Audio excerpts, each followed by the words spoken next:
404. Everybody's got a copy of the chair's report. If we have any questions, we can just ask them later. Let's go right to Hector so we don't keep him waiting any longer than necessary. Oh, I can start? Yeah, yep. So we're getting ready to gear up for summer service. We've been meeting with we had a call last month with the city of Long Beach.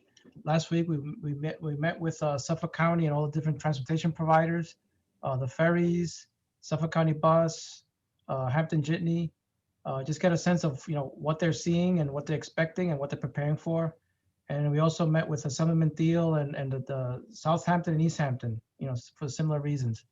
So it looks like an interesting thing learned is that, so far they've been busier than normal the last few weeks, but they're not saying that they're coming from the train. But, so they're very concerned with, they're having a lot of traffic out there.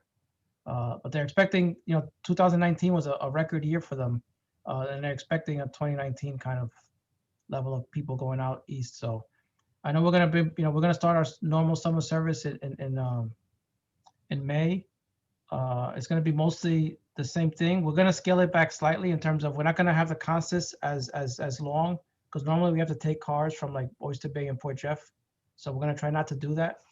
So we're going to run summer service, but with shorter consists. And then probably by July we'll probably add more trains again when the real summer starts. The M9s, we're up to, I think it's 80 cars that we've accepted.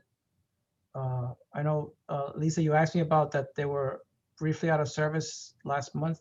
I found out it was actually a planned upgrade on the software upgrade, like with some of the stuff we're doing with the app and Loadway. They had to take them out to implement that, and then they were put back in. It was only for like a week or so. So they're still trickling in slowly, and we think by the end of next year we should have all 200 and so that we were supposed to get. And the last thing was about Penn Station. Apparently they did sign a contract with the vendor to do carts. They're going to have 2 locations. One location is fixed, and the other one is going to be moving. But they haven't, they have to submit insurance and other stuff before they actually start. So I'll send you guys that email, Jerry and Lisa, to see what the locations are. Okay, great. And then we'll share that with the rest of the council. Yep. But yeah, it'd really be good to get something. It's like a wasteland now. It's Actually, I was just there today. I went with Phil to the press event. When I got up the steps, I felt like I was like in, I don't know where I was. It was very disorienting. Yeah. You don't have any landmarks to orient yourself. Everything is. It's not easy, that's for sure.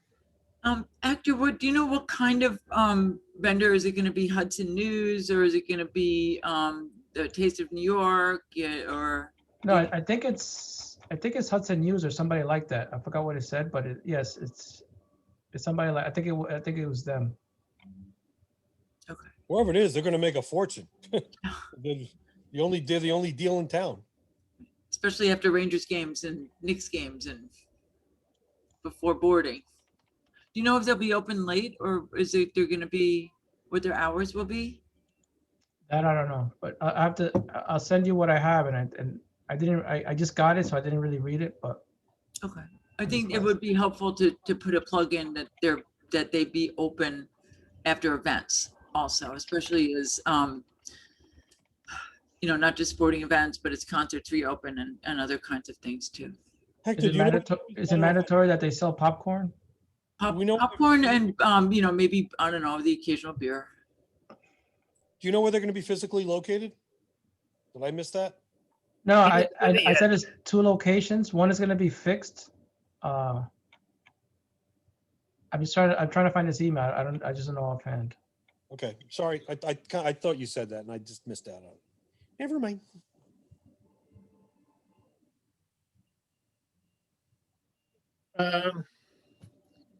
That's all I had. So I'm open to questions if you have any questions. Yeah, Hector, did they say anything to you about Hunters Point? They're going to be able to take care of those couple of things we discussed? Yeah, we're gonna remove the sign. And what was the other thing? Oh, the staircases. No, it was not the, well, yeah, the signage because you have signs like at the top of the stairs and then you have one like right at the bottom of the stairs that has all, have all those departures, half of which no longer exist. And the other one was the platform was I don't know how the hell the platform got damaged like that, but it's, it's a tripping hazard for anybody coming off a train on that side. Yeah, I sent it to engineering. I'll follow up with them to we'll have to. Actually, I know they're getting ready. They heard. Oh, hold on. Let me see. Breaking news. I think the Cannonball, because of everything that's going on at Penn, I think it's gonna leave. It's gonna start leaving from there again this summer. Okay. So I think our engineering guys are aware. So I know they're gonna have to do some little spruce up there because they're gonna, since. But needs a lot of spruce up on they his gotta, points. They gotta fix it up just for to be ready for. Since it's been such low ridership lately, but they're gonna be ready for the summer. Is he gonna Like leave the from? redheaded stepchild of the railroad. Yeah. Well, have you been to Long Island City Yard? Actually, Hunter's Point is worse. It is. Right. I could agree with Lisa because I can see it from the 7th train, and trust me, I do not want to get on that platform. I'm surprised I don't go through the platform. And I definitely won't. Hector, has there been any update in the accessibility projects for Hunters Point Avenue? No. Wasn't there an elevator project plan for that? I mean, Shell was pointing out that there had been funding earlier capital, but There had been. There had been. and I thought that had been put back actually as one of the combined rebuilds. So I know there's other stations, so that they're going to be awarding a contract for design, and we're trying to fit all the remaining railroad stations that need elevators. Certain ones have capital funding for construction, so those are the priority. But we're going to add the remaining ones as many as we can for the design part of it, and then as funding becomes available, then certain projects will advance also. Or if the bids come back, better than expected, then we'll be able to do more stations than what we actually have funding for. So that's in that mix. Is that one of the projects that is part of that new TZA, the new zoning program, that zoning and accessibility program, that where developers get an additional FAR if they add accessibility projects to their developments? I mean, I haven't heard that it's tied to any official. I don't think there's any developer right adjacent there that would naturally do that, but so I don't know if it's direct related. Oh, I found the email about it's a Hudson Group. They're gonna operate two kiosks at Penn. And they're gonna sell retail products such as like hot and cold beverages, beer, wine, alcohol, prepackaged food, snacks, newspapers, and other things that are typically at newsstands and coffee concessions throughout other stations. That's great. And the two locations is actually, can I share the screen or no? Yeah. Hold on. Sure. Oh, I'd have to make that possible. Okay. Now you can. Okay.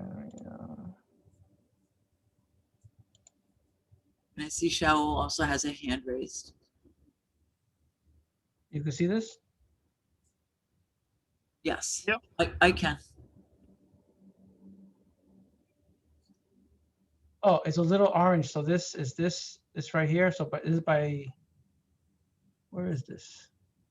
By New Jersey Transit. Those are that looks like. Oh, this is the waiting room. So this is like by the that's Lost the and waiting room. Found. Yeah. I guess like right in front of the Lost and Found. And this right here is the waiting room. Here's a women's bathroom and a men's Okay, bathroom. there actually used to be one right there. Yeah, so right there and then over here, it looks like by in front of where the customer service office used to be, or somewhere where like the ticket office used to be, somewhere there. I guess, but you know what? It looks like it's like by where Trax is or used to be. Yeah, that's probably going to be the movable one. Because the other one doesn't look like it's bothering anybody. The other one's right in the, Well, tracks would be on the other side though, I think, or am I just great? Oh wait, men's. Actually, tracks went this whole space, I believe. Yeah. Right. Tracks was all the way back. Or not all the way, but a chunk back. And let me just show you Okay. this, which is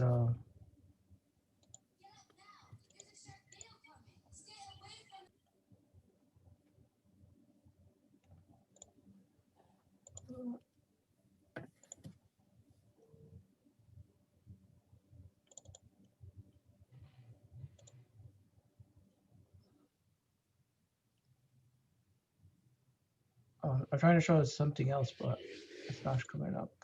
Oh, here it goes. Yeah, so it says agreement was signed by Hudson Group to operate the 2 kiosks. Will be presented to the board in May as an information item. Okay. Yeah. sounds good. Hey, anything is better than nothing. Oh, yeah, definitely. No doubt about that. Hey, guys. Hi, Marilyn. Hey, I was- Marilyn, how you doing? Okay, I missed the message. I guess I'm we sorry. were starting earlier, right, at 4? No, we're good. You didn't miss a lot. We'll fill you in later. Okay, Just that Hector's going through, some of the service changes we made for the summer, and then we were talking about the Penn Station vendors okay. that hopefully we'll get in a couple of months. There's in there. Hector, when they do the, if they do the information item in May, when do you expect them to start? I mean, it's up to them. They have to get things approved and submit, so they have to go through the whole process, get permits for things. And so it's a matter of how quickly they can do whatever they need to do to open. So if they could, all right, so if they need to get a beer and wine license, that's up to the state unless they already have something under an umbrella, or they could do it as a temporary catering, because that could take months. So, yeah, so look, they need to apply, upon opening, they need to apply for a state liquor authority license. And then before they open, they got to get our code compliance, have to approve their plans. And actually, it's being reviewed already by our fire marshals. They have to get, submit their insurance. I would think Oh. Hudson already has most of that stuff since they've had unless they let it all lapse. So I once the don't know plans that are, once the that they plans have are beer approved, and wine. once the plans are approved and submitted their insurance, they have 2 weeks to open up the first kiosk. So actually, it shouldn't be that long then. When they present when they do a when they do an information item at the May meeting, Mhm. could you please ask that they go into some level of detail? Since they tend to go not, because there are no committee meetings, they tend to just say, here's an information item, but to talk about when they're going to open these items and where the location will be, or include that in the board book so that we can, have that. Because that may be for the member briefings, but we're still anxiously awaiting Jerry's appointment. So, because I know that's under real estate is under C&D, so they're the ones that submit whatever's going into the book. And I'm sure Phil most likely will mention it in his remarks. If so if it's actually opening, he'll probably mention it in his remarks. Maybe there will be a press conference and maybe we can go. Oh. So Ron, Hudson is all over Penn, but but everything is closed and it's a construction site now. And beer and wine licenses and things that you have to apply to the SLA are an entirely different animal. Things have been changed because of the pandemic. But that doesn't mean that everything has been changed or loosened. So there have been some loosening of restrictions, but not everything. So it depends who wants it and how much they want it.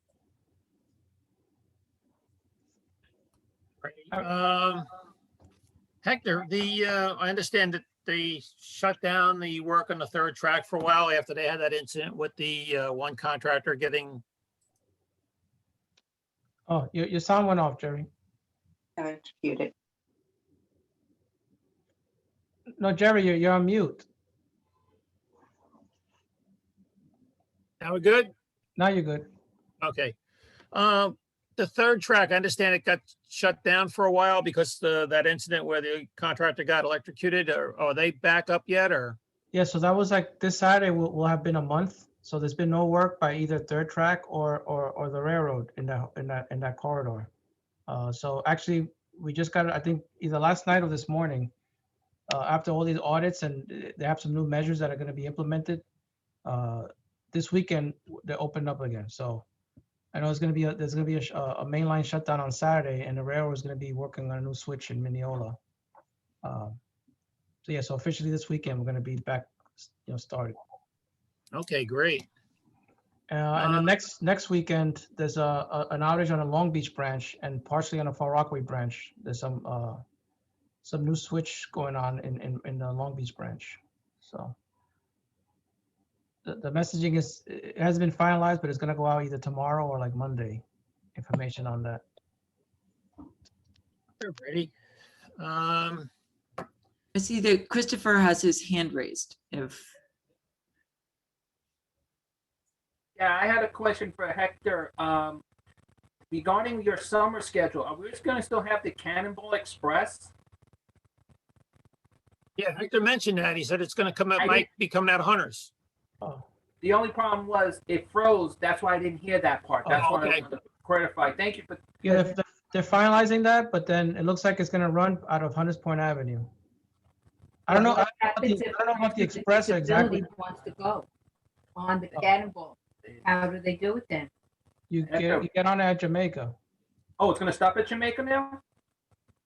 Again, everything is being, but when it used to leave at Hunters Point, it would always stop at Jamaica, so people coming from Penn can join it. Yeah, I remember that. Atlantic.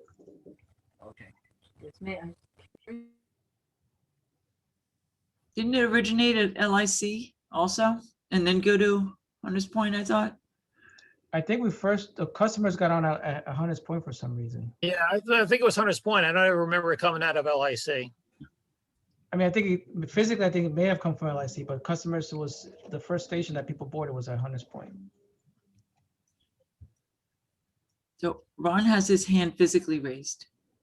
That counts? Well, if Matt has his hand physically raised, I cannot see it. So Okay. I can't tell anything, but I do have a question for Hector. At East Northport Station, one of the big issues I've had for a long time, there are two on-platform displays.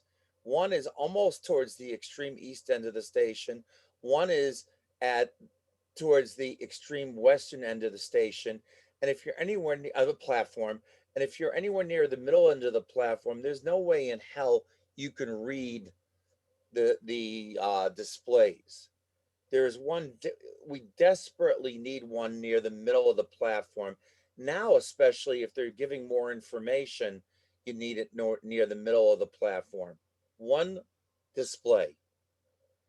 Any chance of that happening in my lifetime? Of course, there's a chance of it happening in your lifetime. I don't know when, but Well, you don't know my health. But seriously, can we get an official request in for that? I had thought that when they redid everything there, they would do something about that, but they didn't. And they're so far apart. The one at the far western end, there's nobody down there. I mean, if it's a 12 car or longer platform, and the longest train we ever get is 8 cars. So, it's great that we have a long platform, but, having displays where we can actually use them would be kind of helpful. And there's one other thing. By the station building itself, when they rebuilt it, they put lights shining upward from the sidewalk into people's faces. Well, I'm not going to tell you to take them out, but maybe you could, just remove the bulbs or put dead bulbs in or something so they don't blind people as they walk over them. They serve no viable purpose and they actually are harmful. this is on the sidewalk in like the plaza area. Yeah, if you are between the station building and the platform, and in that general area, there's a few of these, actually very powerful lights in the sidewalk shining straight upward.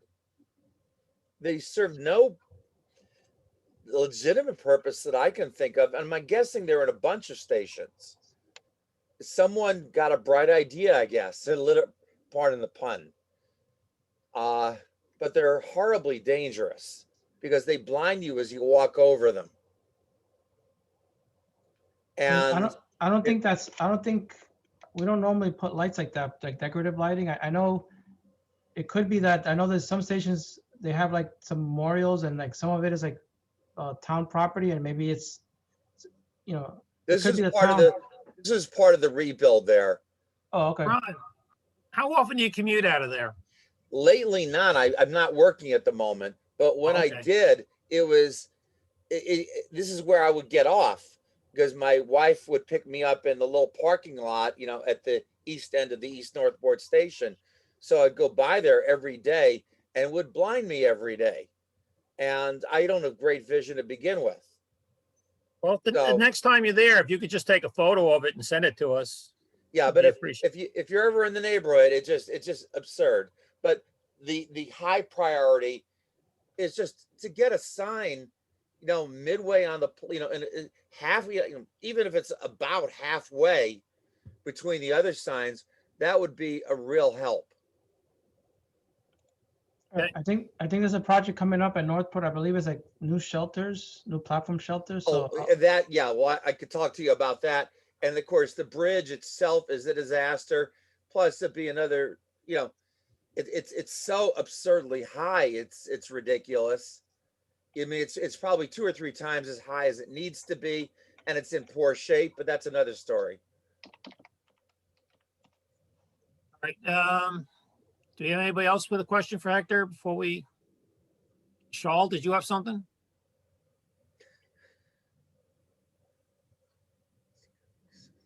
Cheryl, you're muted, but I think actually the questions that you have regarding the Forest Hill Station and accessibility projects are probably better for our next speaker. Yes, okay. Better yet. Alrighty, oh, one more update, Jerry. At Huntington sure. Station, there's an easternmost pedestrian overpass it's been closed now for almost a year. It's been kind of condemned. We're actually getting ready to start replacing it within the next month or so. So the east end it's at the east end of the platform there. That is between it and, so our overpass brings you up to both platforms and also connects to the garages. So we're going to be replacing that. It's going to be shut. I mean, it's been shut down, but it's going to take us, once they start in April, it'll take like 6 months or so to do the work. Okay, great. It's nice to see it finally getting to work on that thing since it's been condemned. Just got one other item for you, Hector, and it's more of a just take back and talk to whoever you need to talk to, or we're not asking to look for an answer right now. I'm getting a few complaints about sloppy railroading of late. You're aware of that one situation where they missed the connection, you know, with the Montauk train and whatever, and all the people were waiting. But there's been some other issues too. I know in Babylon, one of the early trains, they're supposed to open the doors that on both platforms, and they only opened the door on one platform and left the people on the other platform standing there for the next train, which left a lot of angry customers. We've had another situation, I think just the other day in Mineola, where they announced the train was coming in on platform A and it came in on platform B. And again, people didn't have time to scramble over to get in the train, left without them. Who's ever in charge of that, if you can just ask them to, you know, tighten up their game a little bit, because, Okay. you know, nerves are frayed enough with the commuters, with everything that's been going on. So anything you could do just to have them keep a closer eye on the operations of the trains would be greatly appreciated. Right. Anything else before we let Hector go? I know he wants to stay and listen to everything else. I'll stay a little longer. We were easy on you today, Hector. All righty, well then since we have Marilyn here, we now have a quorum, so we'll just double back. Well, before we approve the April 8th agenda, obviously, we made some changes to it. We had a 4 o'clock start. And we went straight to Hector for his presentation since he was available. I'll do a quick chairs report over the next 10 minutes. And our presentation should be at what, 4:40, Lisa? I told them, I sent them 4:35, 4:40, told them to come on when they can. Okay, perfect. And then if we have time, we'll discuss the wage works update. If not, we'll just address that via email. And we'll probably be adjourning shortly after 5 o'clock. I know our guest speaker has a hard stop at 5, but if we have any loose odds or ends, maybe we can talk about them for 5 or 10 minutes after that. But we'll definitely be done by 5:10 this afternoon. All righty. So can we approve the agenda as corrected? Move to approve with corrections. Thank you, sir. Second that. All right. Hey, is that Brian? Yes, I second that. Hey, okay. I didn't you know you were on? Great. All righty. Motion to approve. Jerry, Aye. somebody wants to say hello to you. Hey, Jerry. It's Phil Lang. Hi, Phil. Hi, Lisa. Hey, Phil, how's it Yeah. going? We heard that you won the race today. We did win the race, but then I stopped to give out mass, and then I lost the foot race to the apple. But You the still railroad train won. beat the 7 train. You know, I noticed that nobody on the LIRRCC has those masks, though. So, Oh, just saying. What did you have? Special saying. Mets masks or? Oh, we gave them out to every employee. I don't know if they all wear them. You know why? Because they're actually not that big. I But have mine. I wear mine. If you But you know want what's some, we'll what get they you say? some more. Did they say MTA, Hector? I couldn't see what they said. no, it just says New York Tough. and New York orange, Tough. and Mets orange. Yes, and Yeah, but right, it's- the Mets it's- won too, so that's, you know, Well, if You I said got they- one of those, I'm a Yankees fan. Am I allowed to wear that? absolutely. Okay, just make it sure. I'm glad you asked that question because I'm a Yankees fan too. So It's just Chris, the other way how are around that you? it doesn't work. There's my, Chris. We have to get Chris ours and I from rode Metro the train North. together to Hicksville.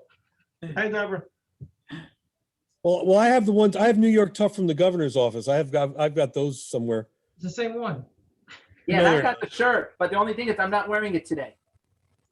Well, I didn't mean to interrupt your meeting. I just wanted to say hi. I know. we appreciate that. Thanks, Phil. All right. Maybe Anytime. we'll schedule something where we could, all talk, make it official, and I'll join one of the upcoming ones. We'll talk a little bit about things. That'd be great. We'd Okay. appreciate that. And maybe a time when we can all hand out masks together, Yes. because that's, Well, people love that. then let's just do a mask force of our own. We don't have to wait for MTA. Great, Okay? Okay. Sounds good. we'll do You that. like that? All right. Thank you. Doubling back to the agenda. Did everybody get a chance to look at the February 11th meeting minutes? They look good to me, but my eyes aren't what they should be. Move to approve. Move to approve? Approve. Okay. All in favor? Aye. Aye. Okay, motion Aye. carries. I want to Alrighty. that we've been joined by John McCarthy, who is our presenter today, is the chief of staff for the MTA construction and design, construction and development and construction. Okay, well, that's perfect timing because we approved the agenda, we approved the minutes. Everybody has a copy of the chair's report. If they have any questions, they can just ask it when we're done with the presentation. We've moved Hector up and concluded Hector. So, Mr. McCarthy, if you're ready, it's all yours. Sure. Thanks for having me. And Hector, did you just go or? Yeah, I got here early, so I went. Oh, okay. I always prefer not following Hector because he's a tough act to follow. But And here's Joe. yeah, and Joe's here. And Hector, I'd ask that if you could stick around, just because I'm sure you might have answers as questions pop up. I'll stay on. I'll stay on. Thank you. Is Joe O'Donnell on? Because he has a presentation that he could He probably. just joined us, yes. Oh, okay, perfect. Well, thanks for having me. It's always good to be with this group. Lisa, thanks for having us. Thank you. And I'd like to just add that both John and Joe are Long Islanders. That's right. and our commute on the Long Island Railroad. So feel not only are aware, but feel your pain on many days. Yeah, exactly. Yeah, I use the Hempstead branch or the Huntington branch, depending on what's coming next. So it's, I'm always try to stay up to speed on the service issues as you do. So we have a little presentation that we'll jump into. And I don't know if it's up on, is it up on the screen or no? Are you sharing on your end? No, I think you're sharing. Oh, okay. Yeah, thanks. You have the ability. There we go. There you go. Perfect.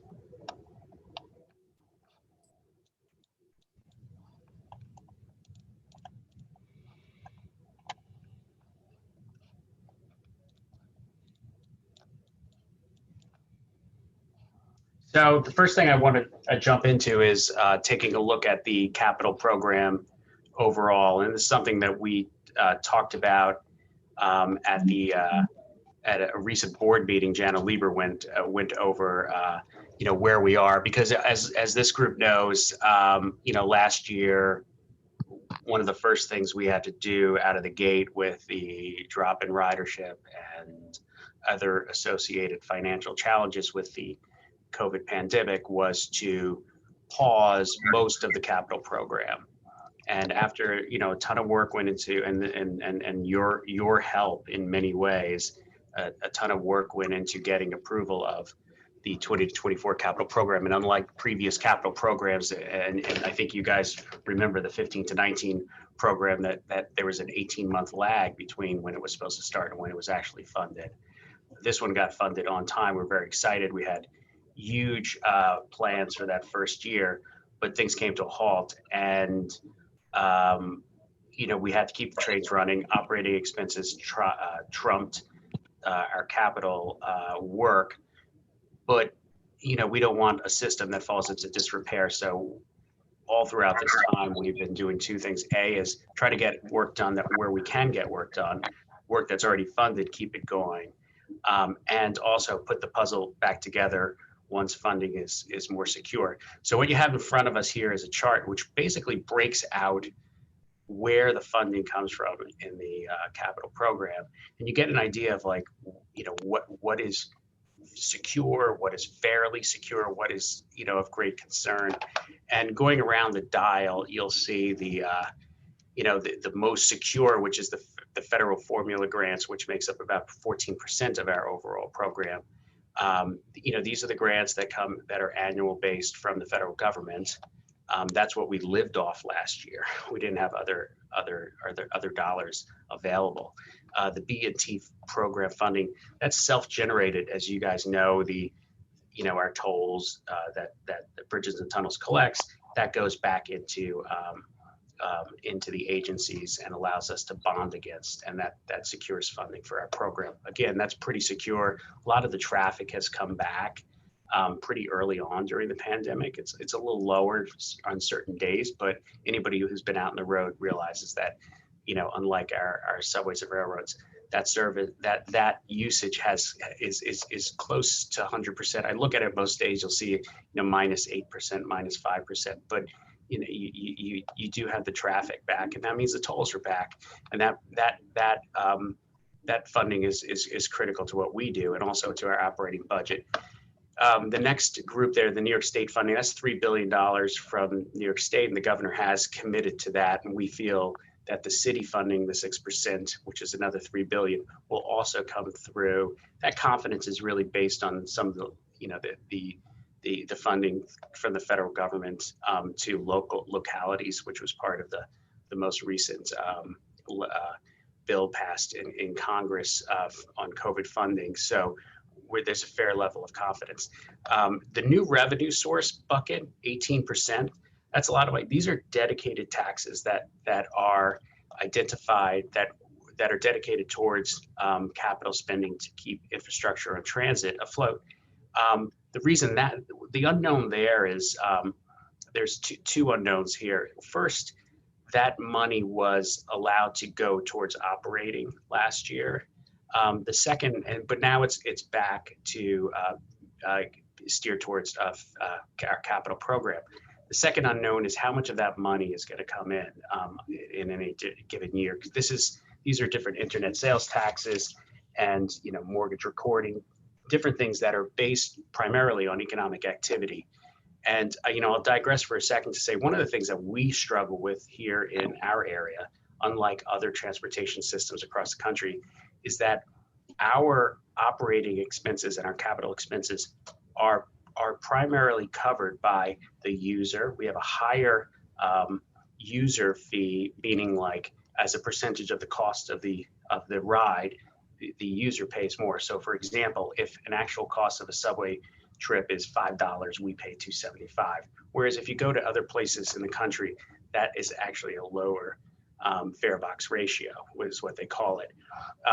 The other thing is, in other places, their dedicated taxes are firm as part of an annual budget. Here, we have it based on economic activity. So last year, we had the tsunami of both ridership goes down, so our fare box recovery decreases, but then also our dedicated sales taxes and mortgage recording, things like that, also are less stable. So it's something we watch closely. We're confident that that's coming back. So that's a good chunk.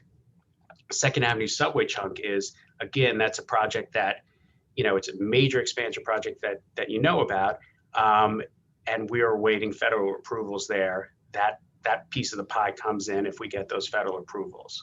And then this next big chunk is, incredibly important. We got some good news recently out of Washington.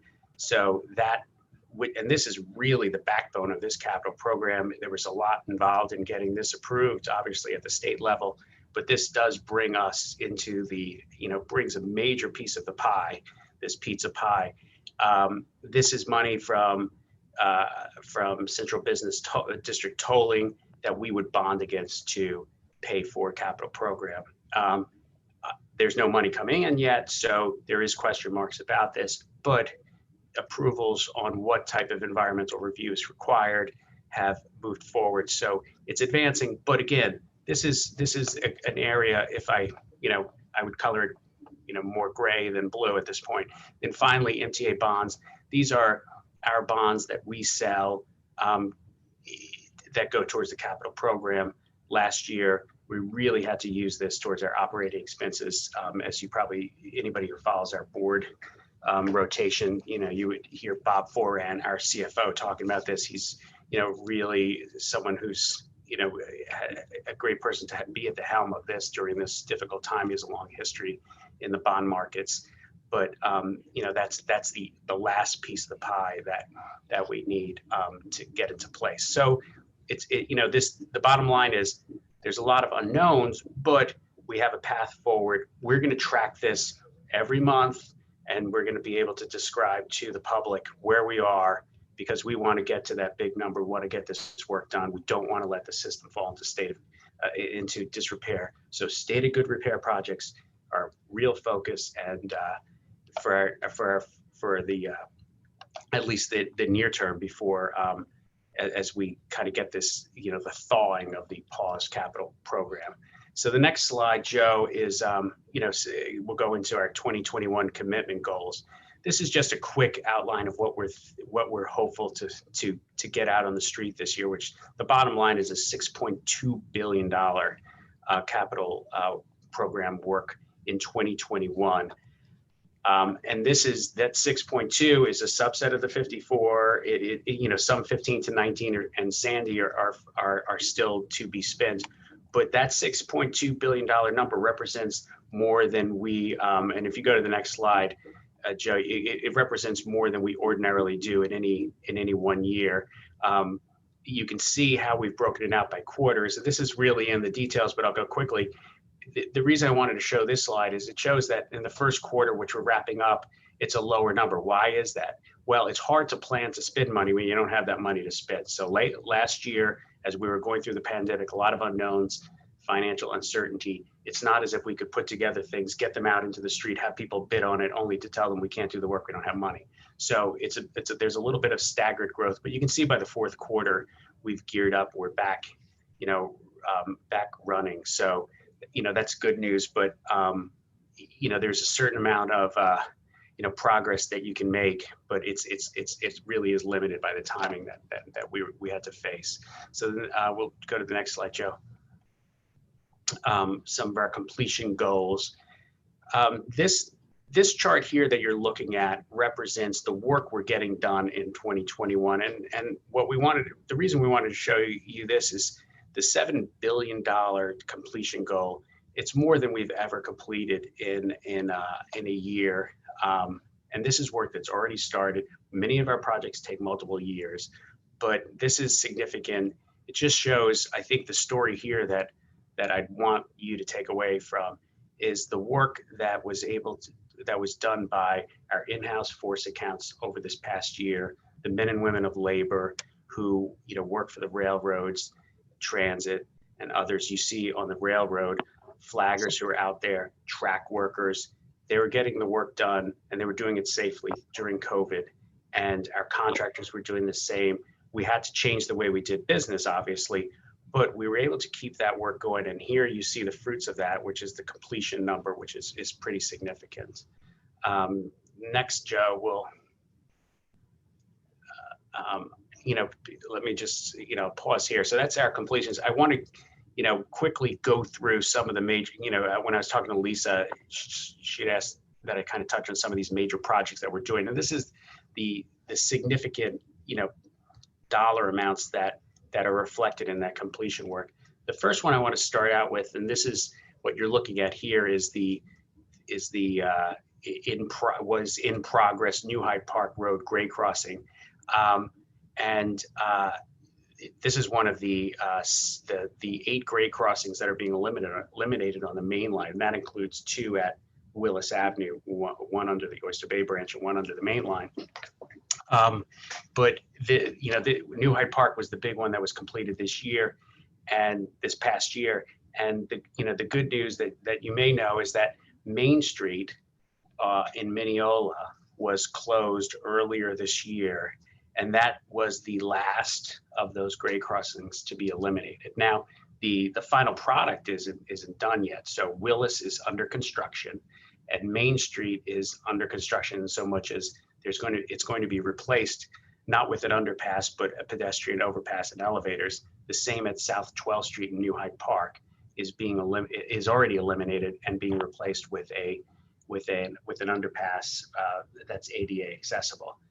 But the bottom line is that when we committed to doing this project, and Hector, I know, was out there with me many days and nights explaining this project because it wasn't an easy sell. This is a project that's been talked about a long time.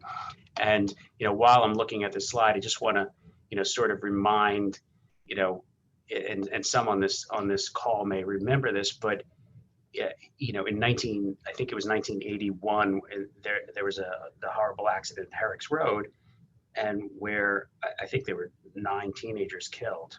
Yep. And there were commitments made at that time to eliminate all of these grade crossings, and work started. And to think that was, for almost 40 years ago.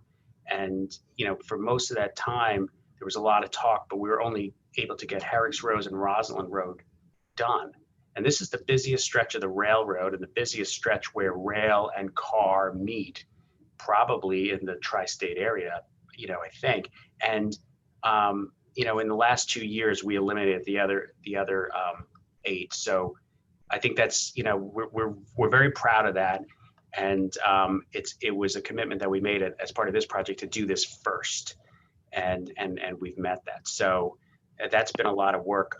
And the last one that we're really focused on is Willis Avenue, and that's going on right now. That it's if I were a dentist, I'd call it a double. All right, next slide, Joe. Also on third track, and again, third track, we had this is this group knows a lot about this project probably already, but just to update you, earlier this month there was a pretty bad accident in Mineola where there's an electrocution of a young iron worker. She's out of the hospital, but she was badly injured. We stopped the project right away to do a safety stand down and really figure out what happened and how it happened and how that sort of thing can be prevented. the project has a pretty solid safety record, but whenever something like that happens, I think it's really important that you refocus your efforts on safety, and we've done that. The project started up again, and obviously with real focus and new ideas or new procedures to make sure that this sort of thing doesn't happen. But some of the things that are now back on track and we'll see shortly include the Floral Park Station elevators. That's an elevated station, as you can see in these photos. This is 3 platforms, and we're putting in elevators. That's almost done. They look pretty done here. There's a lot of testing going on, but that's a great station as far as access. And people who are in the service planning side of the railroad, I assume they look at these things, they realize you can make switches here, you can really do some things with the service envelope and so there's a lot of opportunities. So it makes, we want all the stations, and I've heard, Phil Lang, the president, he really wants to see all the stations ADA as soon as he can. And so this is a big one because there's 3 elevators and it's complicated, and it's close into the Nassau border. So Nassau Queens border. So you're going to get a lot of traffic here. And I think this is going to be a station where we do more and more work at, and hopefully there's, people make great use of these, because I think this is going to be a good benefit. Next up is and then just on the other, just before I jump here, the other things on the Long Island Railroad expansion 3rd track that are coming up besides Floral Park, Carl Place train station. That's going to be the first station that's going to be reopened. I think it looks terrific. The elevators just also being tested. There's a new traffic circle there. Anybody who used this station in the past could tell you that it was very complicated. It was, it's a very local station, but there's no place to drop people off, pick them up. It was very complicated in that way. We've created a roundabout by the station. It's, fully ADA compliant, and I think it's going to be very attractive. That's going to open. That'll be the first station to open, and then there's 2 garages that are opening shortly. One in Westbury that is, key location near the station, and also one in Mineola. Now to Penn Station, you guys, I assume many of you have visited the new entrance. We're very excited about this because for too long, Penn Station has no visibility on 7th Avenue, where most of our customers are. This is a beautiful new opening. We did it really quickly. We were able to work during COVID, and for many people, they were away the whole time. They came back and they see like this brand new opening into Penn Station. So I'm sure it was a little bit of a shock to the system, but it's a pleasant shock. It's really exciting. And if you go to the next slide, you'll see that there's more to come. So as you guys know, when you go down there now, there's no pizza, no beer, no concessions, because we're doing a ton of work, which is we're calling phase 2 along the Long Island Railroad concourse between 7th and 8th. That is coming along. The picture on the top right corner is inside behind those walls where many of the stores were. We're pushing that north, that area. We're pushing up the ceilings. And the lower view is a rendering if you were staring towards 7th Avenue, and you can see that it's higher ceilings, wider corridor, more space, better lighting. It's the sort of place that the sort of Penn Station that people deserve and they haven't seen for many, many, many years. And but the bottom line is there's a lot more work to be done. You're going to be hearing more and more about Penn Station. We really want to redo the entire station and make it the grand station that it once was. One of the reasons it's really important to do that is with Gateway, the tunnels that come in from New Jersey that are being planned and hopefully built in the near future. That'll bring a lot of more New Jersey transit into Penn Station. That's a lot more people. The station was built for a few 100,000 people. It currently has over 500,000 people. It's going to have 800,000 people in the future. So we need to get this station to a place where it is in the position to handle the traffic that's coming through there and using the subways, transversing through the station.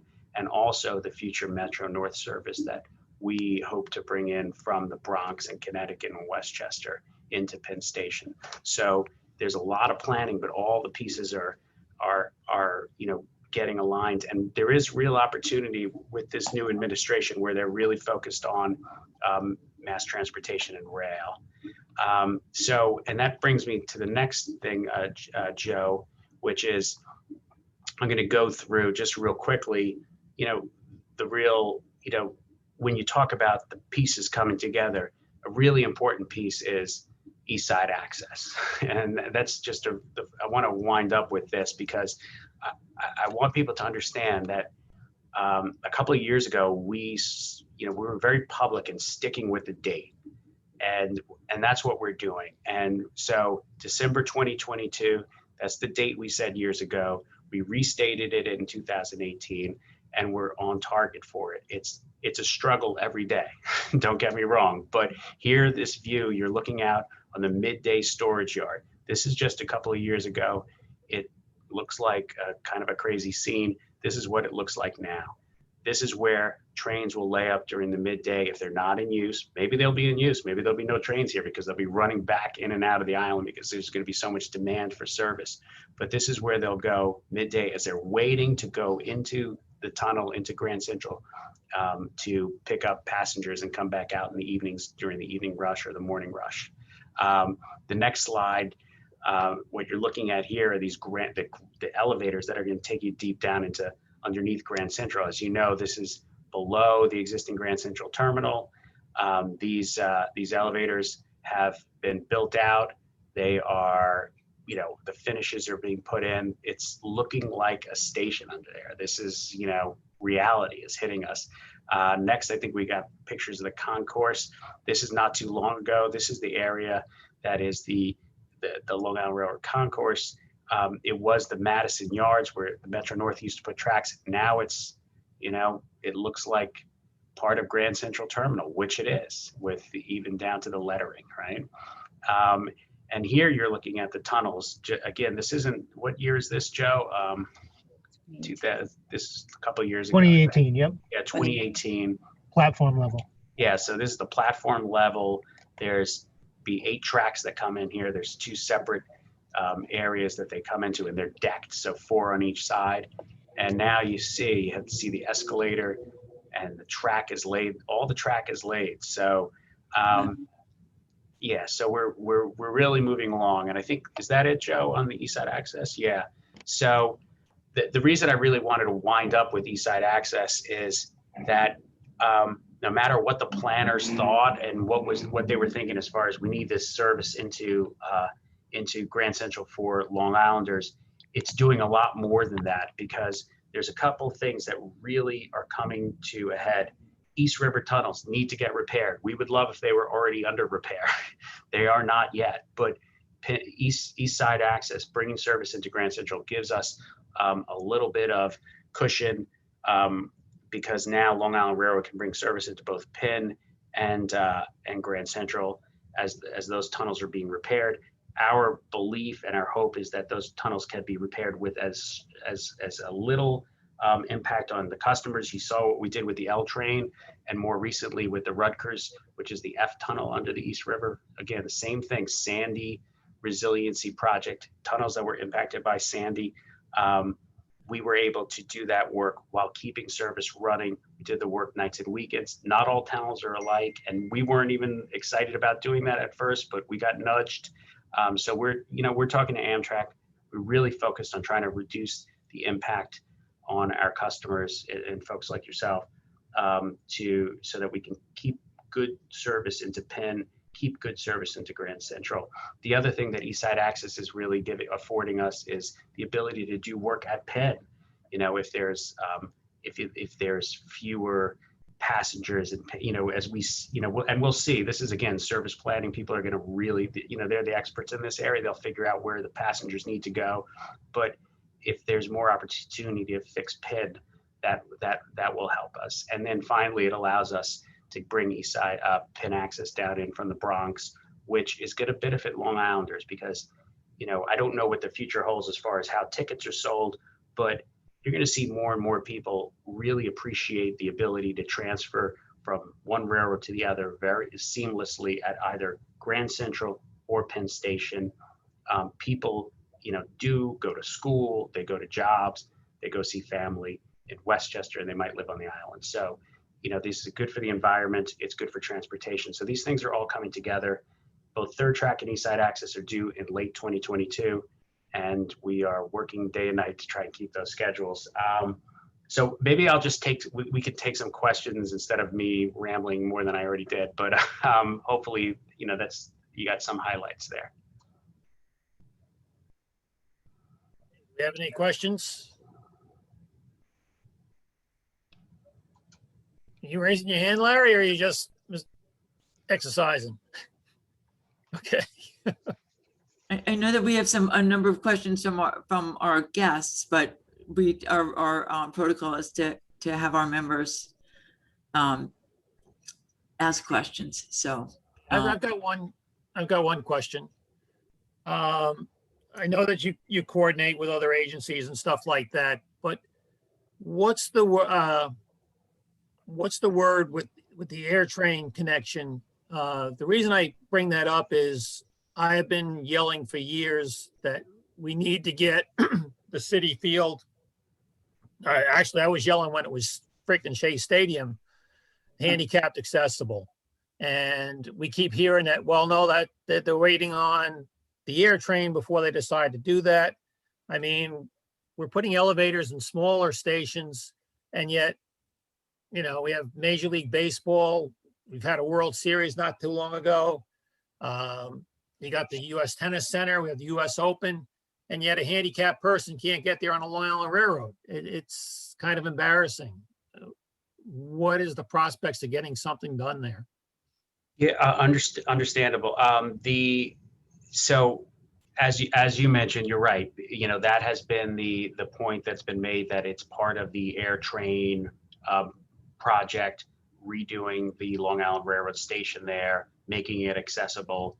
I'm not an expert in this area of the status of that project. I know it's being advanced, but there is Long Island Railroad station renewal, and Hector, you may have a better idea of that, but that is part of the future project.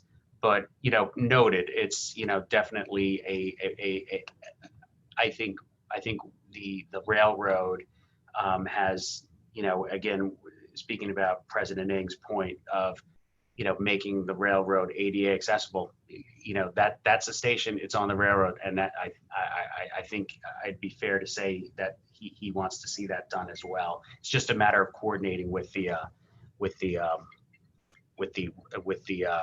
Port Authority on that. Yeah, so Port Authority is the lead, so they're doing their environmental process, and and as soon as the project starts, we have the funding to. Our contribution is going to be to redo our station and the elevators, but it's part of a bigger thing. So the air train was supposed to go all the way to LaGuardia, but it's passing through Shea Stadium, Citi Field area. Shows you my age, but it's going through in that direction. Is that what the plan was? Yeah. So basically, Paul Washington branch from Metz Willis Point station, you'll be able to get to. Lisa, I hate to do this, but I have to go on that other thing that I had told you about. So, but Joe, I'm leaving in capable hands. So I hope they can answer. 5 o'clock. I'm sorry. Yeah. Sorry about that. No, we understand. We knew you had a hard stop. Okay. Thank you, guys. Take care. Thank you very much for listening. Thank you. So basically, like Paul Washington branch trains we're gonna increase the service on that branch to be able to add extra service to serve LaGuardia. So there'll be more frequency on the branch. There are a lot of So there's a record of decision that's anticipated in the next couple of weeks. Actually, it's imminent from the FAA on whether the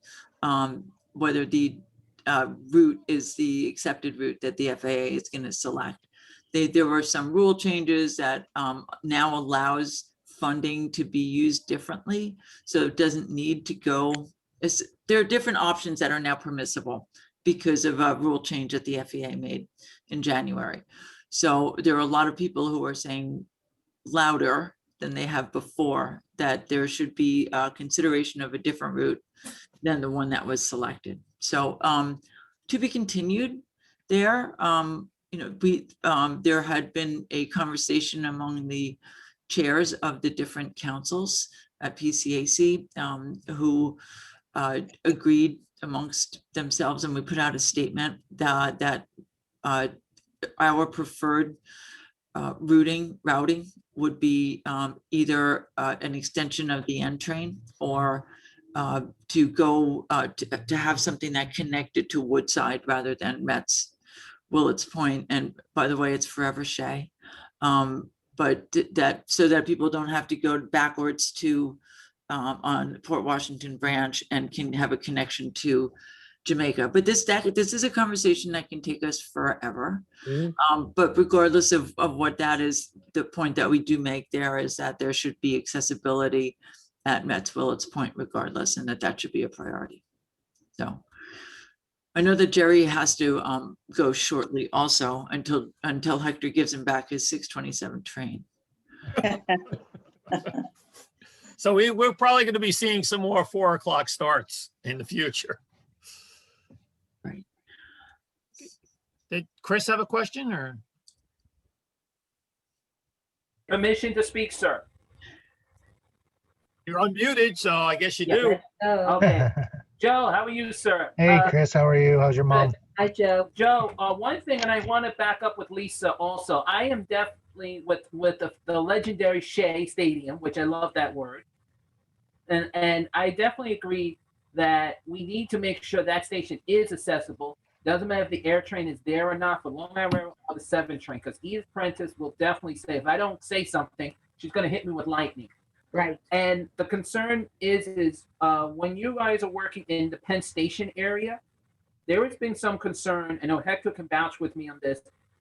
Some of the advocate groups have been asking, is there going to be elevators with the new 34th Street and 7th? I'm sorry, not 34th. I meant 31st or 33rd.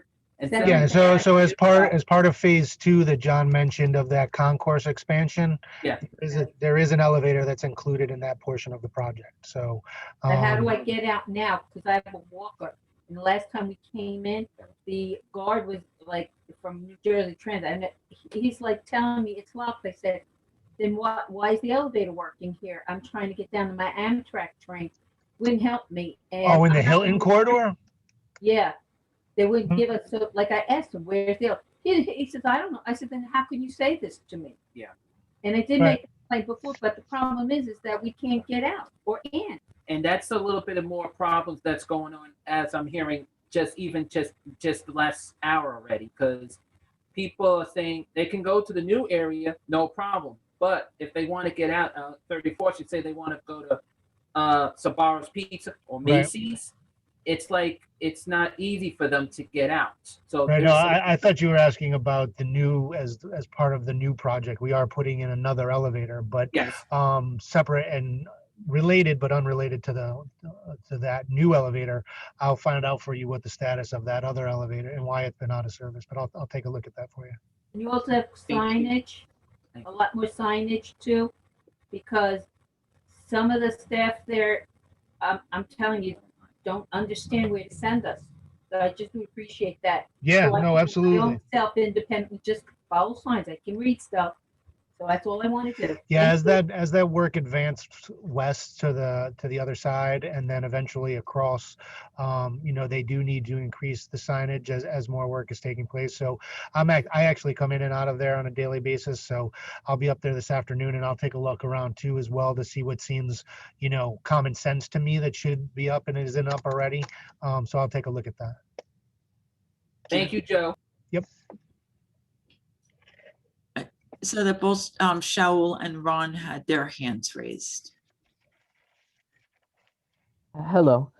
Given that the M9A order has been substantially delayed, has the MTA considered taking advantage of newer FRA alternative crashworthiness performance standards, which took effect in January 2019, which would enable the LIRR to order lighter weight and higher performance European style rolling stock? which would reduce the costs by avoiding the need for customization, increasing competition by opening up the U.S. railcar market to more manufacturers. The M9s being built now cost $43.6 million per a 12-car train set, while a European train set of equivalent length would cost $24 million, or saving 45% more. Has this been looked into? I'm also just putting the link to the standards in the chat. I mean, I'm not aware of that stuff, but if you send it, we'll take a look at it, and I can find out if we have looked into that. Yeah, as far as rolling stock goes, Hector, would know more than me. And if he doesn't know about the 2019 guidance, we'll definitely take a look at it and find out, as part of this new transformation and the new C&D, our folks work a lot more closely with the commuter railroads, whereas typically, when Chris and I were working together for Second Avenue Subway Phase 1, it was capital construction and not construction and development. So now as the C&D organization is overseeing a lot more stuff, and that we have integrated people from each of the various agency groups underneath our umbrella now. So we have a lot more access and a lot more, it's really truly one MTA. So I can reach out to my other family members and find out for you, or Hector can. Thank you so much. Also, I'll email you that link if you can't grab it from the chat too. Hey, hi. I have some questions you may not have answers to. Some are Penn, some are others. And it just, if you can arrange for us to get answers for. First of all, in Penn, like and this may have been asked, but like on the 8th and 34th, at the 8th Avenue end, it is so incredibly unhandicapped accessible, like in the main concourse. Like if you want to get up to the Amtrak side, like I am very immobile these days. I don't walk well, let alone climb stairs well. And is that elevator you were talking about going to be on that end? If not, is there going to be either an escalator or elevator on that end? Yeah, so the new elevator is going approximately, almost mid-station, just around where Kmart. No, actually, it's going to come down into where the 2-3 vestibule is. Correct, Hector? The what? The new elevator, it's gonna be coming down around where the the large fare collection area is for the 1, 2, 3. That's the east end. Yeah, so it's the opposite end of what you're referring to. Okay, so we need handicapped accessibility On the 8th Avenue side. On the west end. Yep. And that is a desperate need for all sorts of reasons. And there's nothing there now, not escalator, not elevator, nothing. To get up between LIRR and Amtrak. And Amtrak. All there are steps. Well, there's an escalator on the Amtrak side that goes to the exit corridor, not the far west side corridor, but to the exit corridor. I'm not sure. But it doesn't help you with the elevator, but it's certainly, just as far as an escalator goes, there is one there. In the many years I've gone through Penn since the early 90s, I've never found an escalator that would take me from the, that main concourse, say past Kmart, whatever. So if there is something there, I've never found it. And yeah, if you recall where the second Starbucks was as you go, not the first one right next to the big board, what used to be the big board, but then there was the second Starbucks down closer to the 8th Avenue side, that corridor there, which is the exit corridor, I believe we refer to it as. That one goes, there's an escalator there that goes, between the Amtrak side. Must be incredibly well hidden. But I'll find out. I still have to find out for Chris's mom about the elevator in the Hilton corridor. So. Okay, if you can find out information on that, that would be nice. In general, you understand the issue. I mean, it's got that, whatever. Second thing is ever getting to reopen the whole corridor between Penn and Path/6th Avenue, regardless of whatever nonsense is going on with, Hotel Pennsylvania, the real estate thing and so on. That corridor desperately needs to be reopened, expanded, and made safe. Third, with East Side access and everything else, I live in East Northport, and I would board trains daily.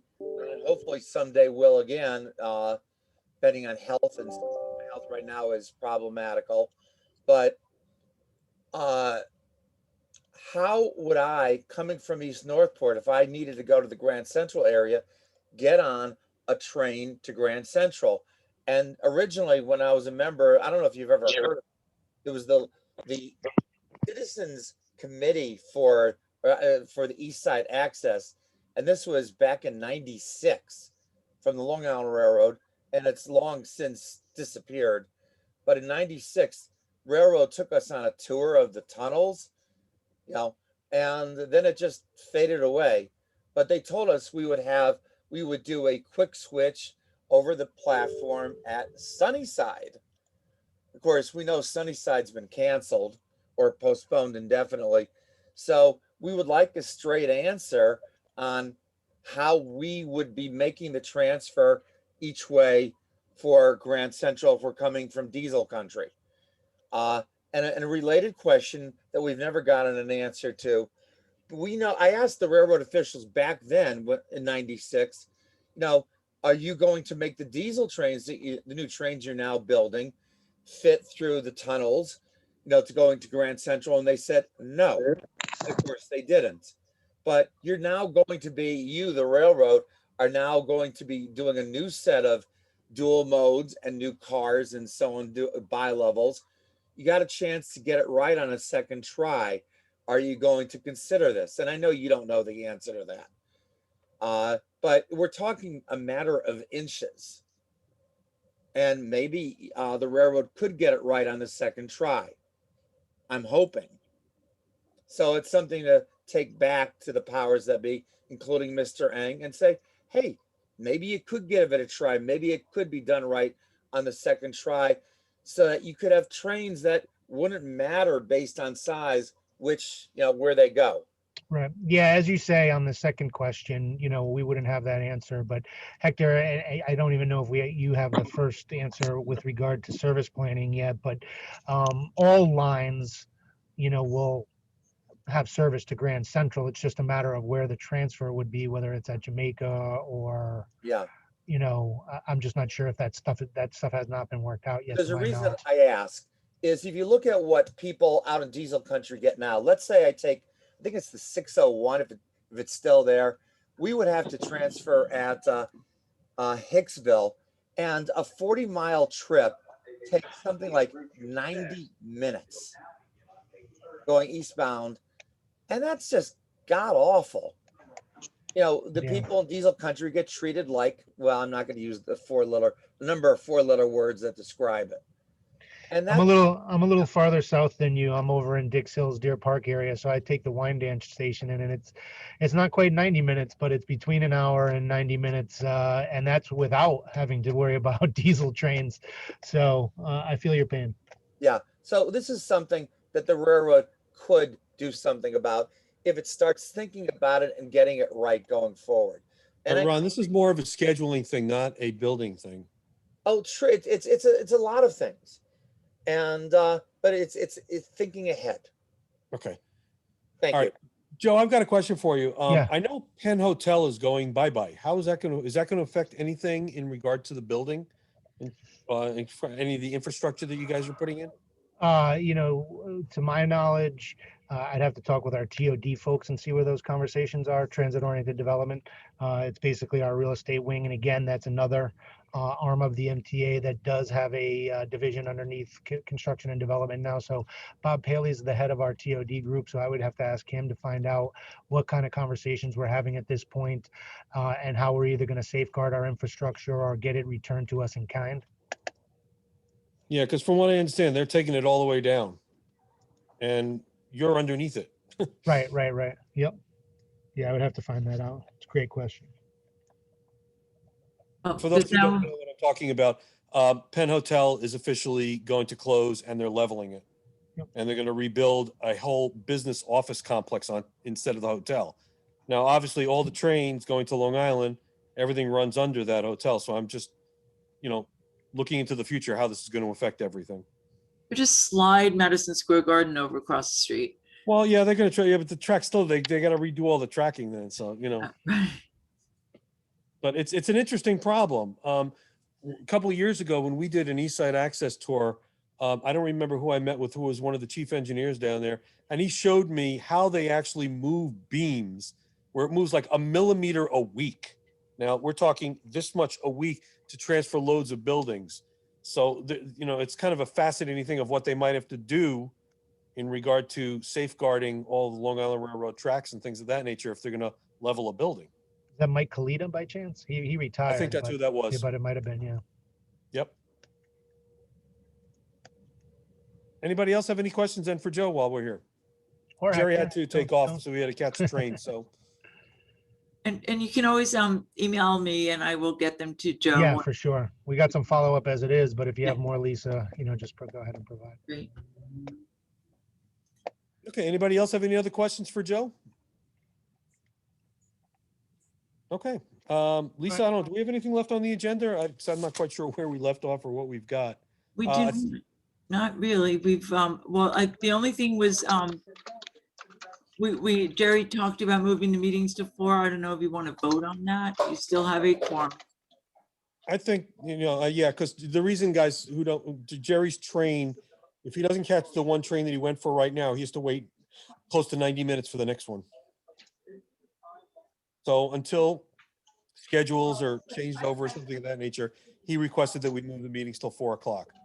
So we can ponder that and we can send Lisa, oh, look at that, Brian's yesing. I'm saying, yeah, I'm fine. So, so if we make a motion, then we'll move the meetings to 4 o'clock. Yep, I'm good with that. Okay, cool. Lisa, that answers that question for you. Great. Thank you. Does anybody else have anything else for Hector, for Joe, for me, for Lisa? Guys, this is Chris. One thing I think we should have a few minutes of silence for Edith Prentice. Yes. Because, she was a law advocate. Her family used to live on your line, Long Island Railroad, in the Eisler. Still does. And I still have her picture up like this. Yeah. That's lovely. And just to let everyone know, we should be hearing in the next few months a memorial service. Our family will let everybody know Yeah, Victor will when be it's done. letting us know. Okay. Thank you. Thank you, Christopher. No problem. All right, so if we have nothing else to go, then I will make a motion to adjourn. I second that, Larry. Second. Thank you, Okay. everybody. Stay safe. Thank you. Thank you. Chris. Stay Thank you, safe. Ron. Thank you, Joe, for your presentation. And thank you, Hector, for always being there for us. Yes. Thanks. Thank you, Bye. Hector. Bye. Lisa, Bye. bye. Bye. All right, bye-bye now.